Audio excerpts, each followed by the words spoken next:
Assalamualaikum. Kita nak mengkaji tentang topik variasi.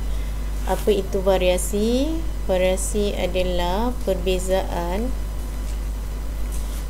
ciri antara individu daripada spesies yang sama. Perbezaan ciri antara individu pada spesies yang sama. Kena spesies yang sama. Tak boleh bandingkan manusia dengan monyet, sebab monyet dengan manusia spesies yang berbeza. Kalau nak bandingkan monyet dengan monyet, manusia dengan manusia. Misal kata kita ngaji Ahmad dengan Aminah. So kita boleh bandingkan Ahmad dengan Aminah tu sebab Ahmad dengan Aminah adalah daripada spesies yang sama, iaitu daripada spesies Homo sapien. Manusia dia punya spesies adalah Homo sapien. So Ahmad dengan Aminah beza dia dari segi jantina. Itu perbezaan. Variasi adalah perbezaan ciri individu dari spesies yang sama. Kalau kita tulis variasi sini, I kat sini, I individu, variasi sini, syarat dia mesti spesies yang sama. Yang sama. Si individu. Ciri. Perbezaan ciri ataupun rupa bentuk. R tu boleh rupa bentuk ataupun ciri. Perbezaan ciri atau bentuk. So jenis variasi terbahagi pada dua, iaitu variasi selanjar dan variasi tak selanjar. Kita tengok apa itu variasi selanjar. Variasi selanjar tidak menunjukkan perbezaan yang ketara, nyata tu ketara sama ataupun jelas. Tidak menunjukkan perbezaan yang jelas. Boleh dipengaruhi oleh faktor persekitaran seperti suhu, air, cahaya dan juga pemakanan. Boleh dipengaruhi. Contohnya tinggi, berat badan, kecerdasan dan warna kulit. Kat sini ini semua boleh diukur. Kalau kita tengok sini, dan ia tidak boleh diwarisi. Macam tinggi ni dia trait tinggi ni dia ditentukan oleh gen juga, tetapi dia boleh dipengaruhi oleh persekitaran. Contohnya memang dia keturunannya tinggi, tapi kalau pemakanannya kurang, dia boleh jadi rendah. Okey, kita tengok sini contoh yang berikutnya. Ini adalah dari segi jisim badan. Jisim badan. Kemudian kita tengok warna kulit, juga variasi selanjar. Kalau kita tengok Atlan Garnier, kita ada tulis, dia cakap ukurlah sendiri. Tona warna tu boleh diukur. Okey, apa ciri variasi selanjar ni? Satu ialah perbezaannya tak jelas, tak ketara. Kemudian yang kedua, kita tengok bahawa dia boleh dipengaruhi oleh faktor persekitaran. Kemudian kalau yang ketiga, kita tengok taburan normalnya adalah taburan graf dia adalah bentuk normal, ataupun kalau kita tengok dia macam bentuk N. N tu untuk normal. Okey, apa ciri variasi selanjar tadi cikgu cakap? Perbezaannya yang tidak ketara. Okey, kemudian dia boleh diukur. Kalau kita tengok kat sini, warna kulit boleh ukur. Tona warna kulit tu boleh diukur.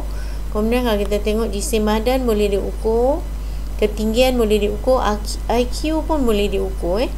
IQ pun boleh diukur. Okey, kemudian kita tengok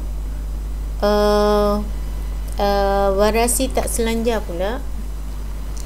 Perbezaannya ketara, nyata, tetap ataupun ketara. Dia tidak dipengaruhi oleh faktor persekitaran dan dipengaruhi oleh faktor genetik. Hanya dipengaruhi oleh faktor genetik, tidak dipengaruhi oleh faktor persekitaran, boleh diwarisi dan bersifat kualitatif. Contohnya kumpulan darah. Kalau di kumpulan darah ada 4 jenis, A, B, AB, O.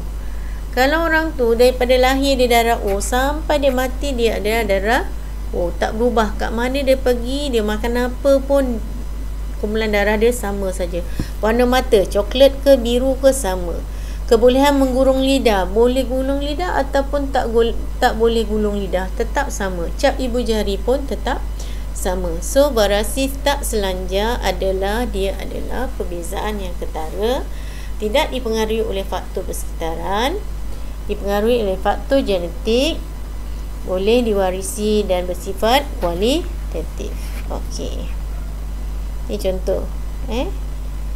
Kemudian cap jari, lengkung, sepusa, komposit, gelung.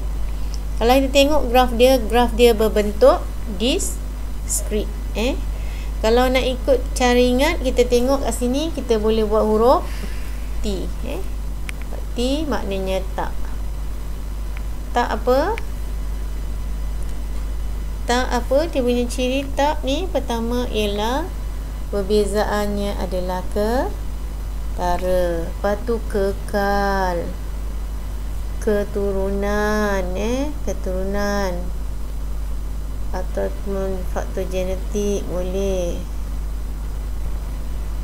Okey, dan dia adalah kualitatif. Tidak boleh diukur. Tak boleh diukur. Tengok je, kita dah dapat perbezaan. Okey, ini ada namakan graf berbentuk diskrit. Okey, kemudian kita tengok kepentingan variasi. Apa kepentingan variasi? Kepentingan variasi ialah supaya kita dapat menyelesaikan diri terhadap persekitaran. Kemudian pembentukan spesies yang baru. Tadi sesuaikan diri.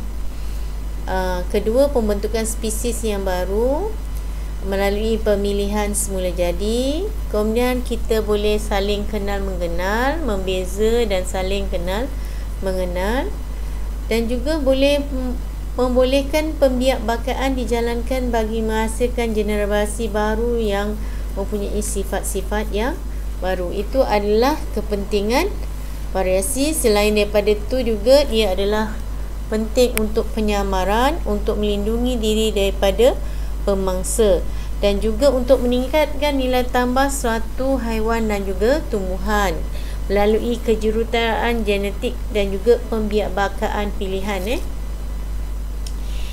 Yang mana haiwan dan tumbuhan dengan ciri genetik yang baru dapat dihasilkan mengikut sifat-sifat yang dikehendaki. Okey, itu adalah kepentingan variasi.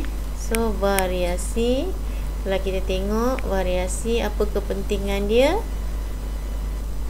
Okey, pertama tadi sesuaikan dengan alam sekitar untuk kemandirian. Kedua, untuk apa? Untuk hasilkan spesies yang baru.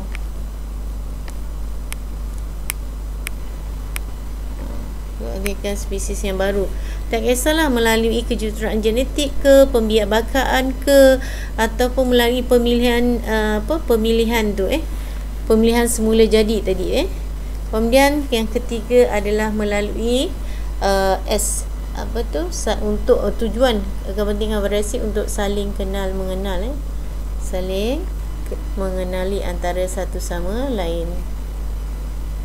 Okey, itulah kepentingan variasi. Pertama, untuk sesuaikan diri dengan persekitaran. Kedua, untuk menghasilkan spesies yang baru, sama ada melalui pembiakbakaan atau melalui kejuruteraan genetik atau melalui pemilihan semula jadi.